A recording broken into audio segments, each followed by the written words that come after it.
ओम शांति। आज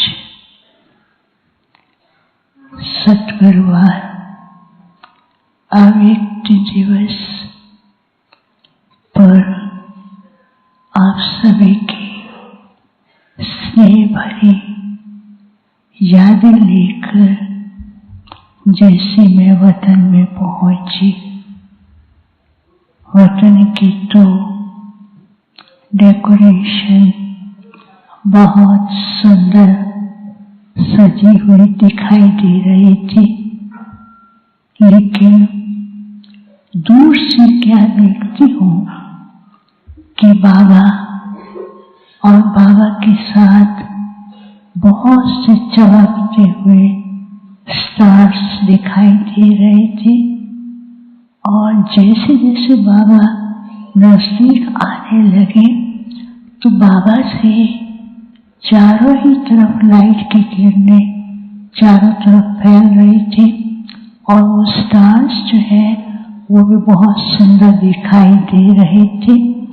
बाबा नजदीक आते दृष्टि देने लगे तो मैंने कहा, बाबा आप कहाँ गए थे? बाबा ने कहा, बच्चे मालूम है कि आज के दिन बाप सारे विश्व का प्यारे बच्चों के पास मिलने के लिए भ्रमण करने गए थे और साथ साथ बाबा तो कभी भी अकेले नहीं जाते हैं।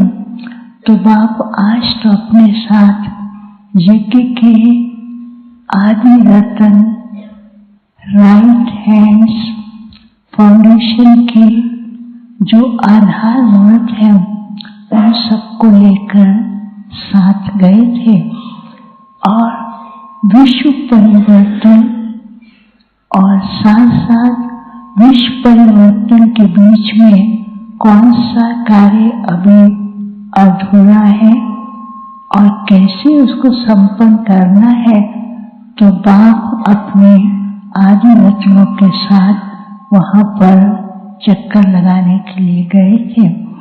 तो बाबा मुस्कुरा रहे थे।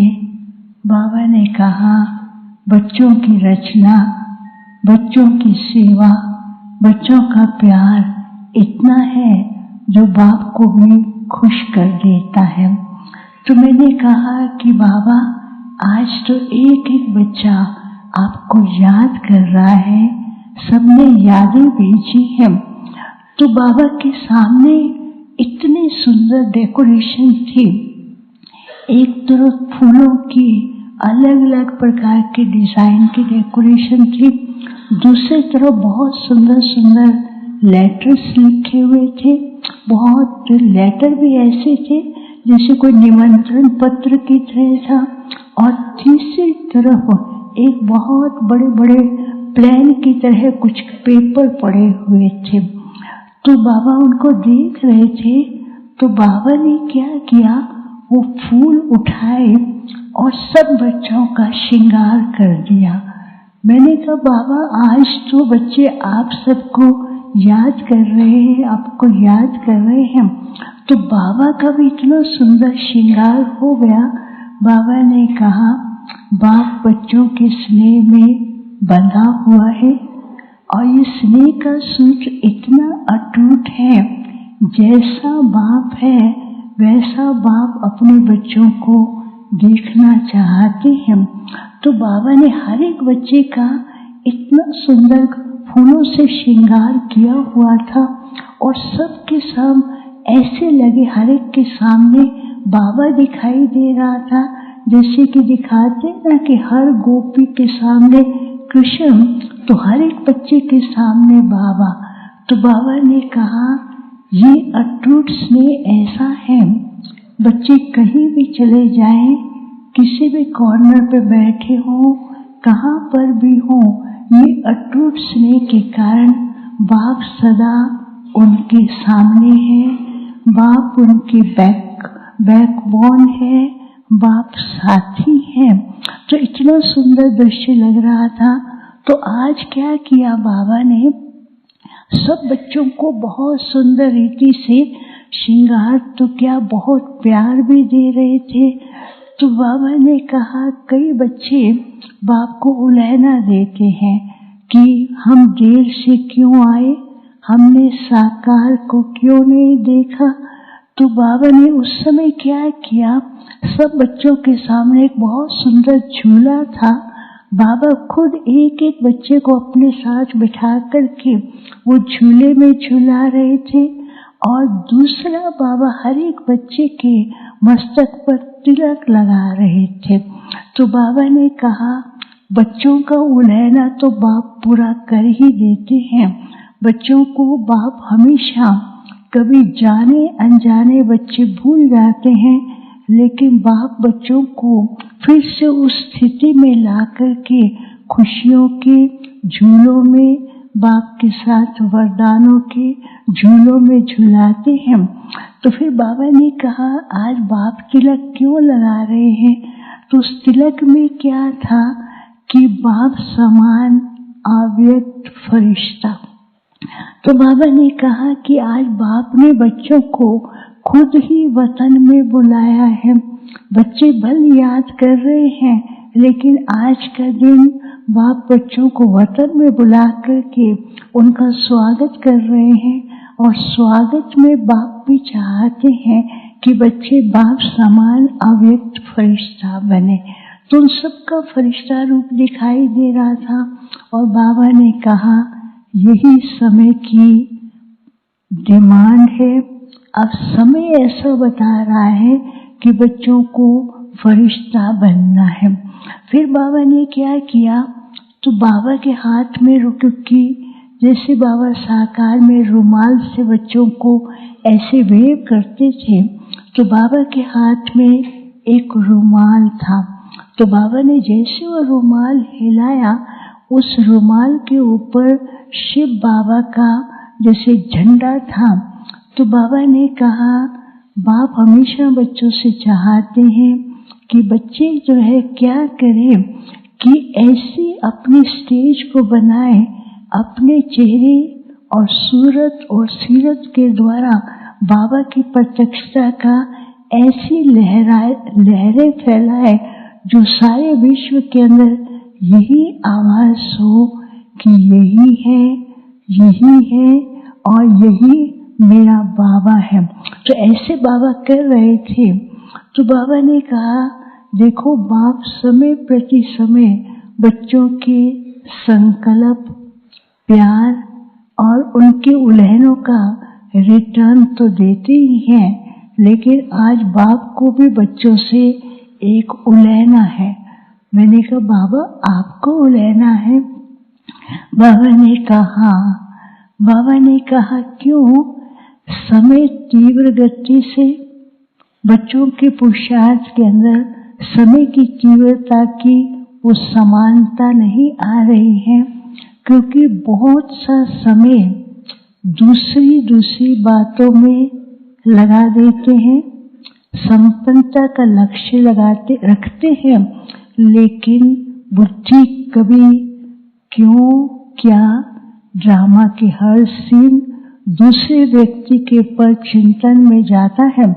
तो वो जो बाप चाहते हैं कि समय से पहले तैयार हो जाए, तो वो तैयार अभी नहीं हो पा रहे हैं। तो बाबा ने कहा इस उलहने को कब पूरा करेंगे। तो मैं तो चुप हो गई।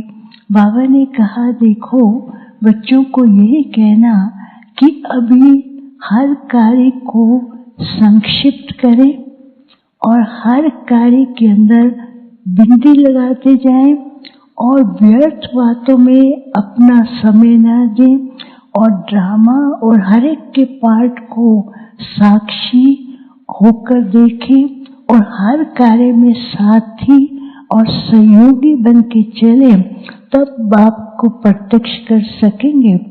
तो बाबा ने मैंने बाबा को कहा कि बाबा आज तो सब बच्चों ने स्नेह से भोग भेजा है। तो बाबा को जैसे भोग रखा, खिलाने लगी, तो बाबा ने फिर एडवांस पार्टी के जो आदि रतन हैं उनको इमर्ज करते हुए भोग स्वीकार कराया और बाबा को स्वीकार कराया। और बाबा ने सब बच्चों को अपने हाथ से जैसे गिट्टी खिलाते थे वो खिलाया। और उसके बाद बाबा ने कहा कि बाप ने बच्चों को आज विशेष वतन में निमंत्रण दिया है, तो बाप भी बच्चों को एक सौगात देंगे।